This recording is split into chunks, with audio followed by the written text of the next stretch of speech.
guys, Taylor here from Orlando City UK, and I'm waking up this morning absolutely delighted that I can finally say that Orlando City have grabbed a win in MLS.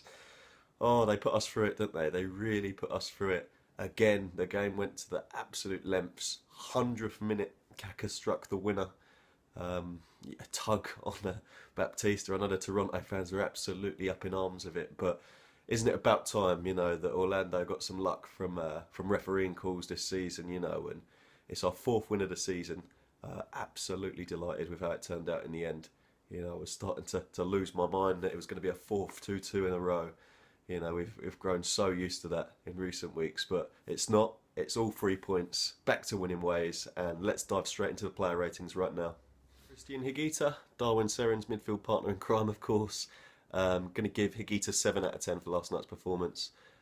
Quite straightforward. Obviously was in the team last week, and I'm delighted to say with Higuita really that he didn't pick up a yellow card last night, which is a collector's item. Really, we're so used to seeing the Colombian pick up yellows for his reckless play, but he was more measured last night.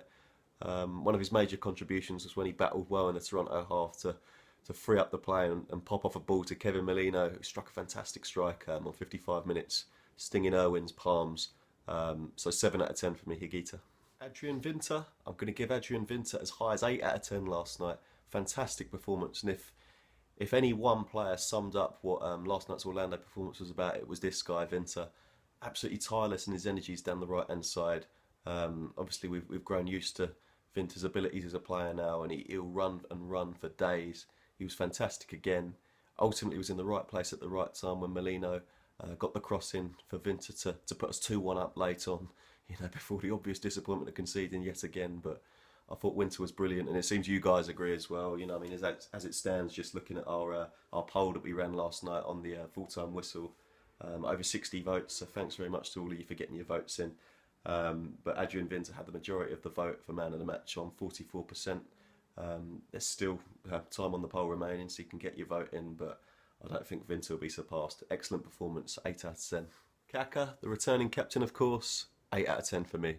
I mean, considering this was Kaka's first game back after an injury which, cruelly for Kaka kept him out of Brazil's Copa America squad, it was brilliant, straight back into the action. And as you'd expect from a player of his abilities, he was brilliant, fantastic.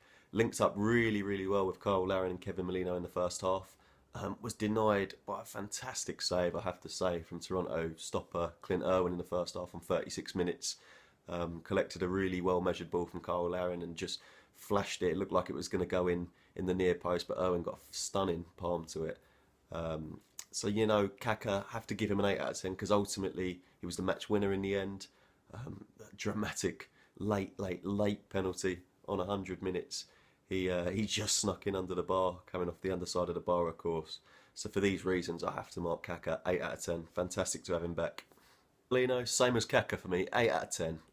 One of the Trinidadians' best performances for me in Major League Soccer so far this season.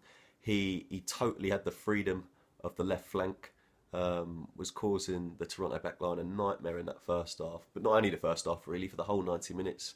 A constant nuisance, and ultimately, I saw a lot of guys shouting out on our poll for Kevin Molino to rightly be called man of the match because he got the 2 assists, for Orlando's 2 opening goals. So for these reasons, Kevin Molino, fantastic performance last night, 8 out of 10. Kyle Larin, 7 out of 10. Much more like it from Kyle last night. He obviously opened the scoring very early on for Orlando, which was fantastic. Must have been a huge weight off the Canadian shoulders, given the fact he's gone a month now without scoring until last night's goal, of course. It's, massive for him. It's very rare, that a player of Larin's abilities would go that long without a goal because he's such a consistent goal scorer usually. But fantastic to get Kyle back on the goal scoring trail. Linked up really, really well with Kaka. Kyle was really quiet, strangely quiet against the Quakes last week, but he really benefited from the link-up play with not only Kaka but Kevin Molino going forward in that first half. We just couldn't get that second goal. It was a really good performance going forward from Orlando as a whole in the first half. So 7 out of 10 for me, Kyle Larin. Joe Bendick, our main man between the sticks, of course. I'm going to give Joe 8 out of 10 for last night's performance. I think everyone's had reservations really about comparing Joe to fan favourite of last season, Tally Hall, given his consistency. But I think now we can quite confidently say that Joe's matching Tally, if not exceeding him.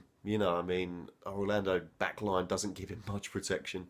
We've obviously only kept one clean sheet in Major League Soccer this season, but Joe was there when we needed him again. Second half, Toronto fans were crying penalty when he pounced on the ball, but ultimately Joe, he kept us in the game yet again. And obviously after the game, Adrian Heath claimed that he thinks he's one of the best stoppers in Major League Soccer, and we have to agree. 8 out of 10, Joe Bendik. Kevin Alston, 7 out of 10 for me last night. Not Kevin Alston's best game. He's been incredibly consistent actually since he's came in for Rafael Ramos. But his lapses from last week seemed to creep into his play at times last night. But ultimately, he foraged down that right-hand side and forced that eventual cross from Kevin Molino that Alex Bono had a nightmare with when Adrian Vinter put us 2-1 up. So for that reason, I marked Kevin Alston up to a 7. Tommy Redding, 8 out of 10. This guy's 19 years old, remember? It's incredible, really. He was marking, for me, the best player in MLS last night, Sebastian Giovinco, who's obviously going through the motions at the moment without Altidore and the disappointment of not getting in the Italy squad for Euro 2016. But like Reading did against Villa, as we've already seen this season, Reading was brilliant again against Giovinco. He really is underlining his status now as one of, if not the top young centre-back in MLS. I don't think he should be too long before Jurgen Klinsmann is giving him recognition with the US men's national team. But superb from Reading again last night, 8 out of 10. David Mateos, 6 out of 10 for me. While I've obviously marked Tommy Redding very highly, Mateos scores 2 points lower than his centre-back partner. Shaky again for me last night, David Mateos. Obviously picks up that yellow against Sebastian Giovinco in the first half and obviously had to tread carefully after that. His play seemed to mirror that outlook in the second half where he had to be very careful and was caught wanting ultimately when Giovinco picked it up on the right-hand side to play the ball across the box that Bendik unfortunately parried into Justin Morrow's path. So for the key plays in the game, Mateos only 6 out of 10 for me. Breck Shea, only 6 out of 10 again for me last night. Obviously the big headlines coming out of Adrian Heath's starting 11 last night was the fact that Luke Bowden had been benched. Obviously we love Luke Bowden over here in the UK. And I thought he played well last week. Wasn't only solid at the back, but a threat off set pieces with his left foot and what have you. But Shea was back at left back last night. Obviously, he experimented in midfield against the Earthquakes last week, and for me, it's just not working out. I don't want to be seen to be picking on the guy, but for me, again, it was very average on Shea's part. Didn't really overlap so well. Obviously, last season we saw a lot of Shea and Bowden in the team together, and it was a combo that worked for me. We've not seen it so much this season. Obviously, it was Adrian Vinter and Kevin Molino on the flanks with Shea timing his overlaps last night, but didn't really get into it for me. 6 out of 10. Darwin Seren, 7 out of 10 for me for last night's performance. Back in the team, of course, obviously after an injury that has kept him out for the last couple of weeks with Carrasco coming in to deputise. And on the whole, I thought it was quite a straightforward performance from Seren. Blasted a cracking long-range strike over Clint Irwin's goal in the first half. Obviously, we don't associate the El Salvadorian with his goal-scoring abilities, but it was nice to see him at least trying to take a shot on. But on the whole, he battled well, as he usually does. The only reason I mark him down to a 7 is the fact he was caught sleeping, really, when Jonathan Osorio picked up the ball to kick off what was ultimately Justin Morrow's equaliser. So 7 out of 10, Seren. Julio Baptista, 7 out of 10. I'm delighted to say now that we're consistently marking Baptista very highly on our weekly player ratings videos, and he's had a massive contribution, really, when you think of it, in the last 3 weeks. Obviously scored against New York City and San Jose, and came on as an impact sub, which his status is under Adrian Heath, and made the difference yet again last night. He ultimately won the foul that led to the 100th minute penalty winner from Kaka. I saw Toronto FC fans are absolutely up in arms with the decision. I'm going to be totally honest and say that if it was given against Orlando, I probably would be too, but isn't it time Orlando got a decision from the referees this season? So we don't feel bad this morning. Baptista came on and got his business done. 7 out of 10. Vando Carrasco, the final sub, of course. Only 2 made by Adrian Heath last night. So Vando wasn't really on the field long enough. 5 out of 10 for me. Came on in similar circumstances, I suppose, to Antonio Nozzarino last week, who was basically sent on to try and shore up the game. Obviously Adrian Vinter had put us 2-1 up very late on, And again, you know, we concede.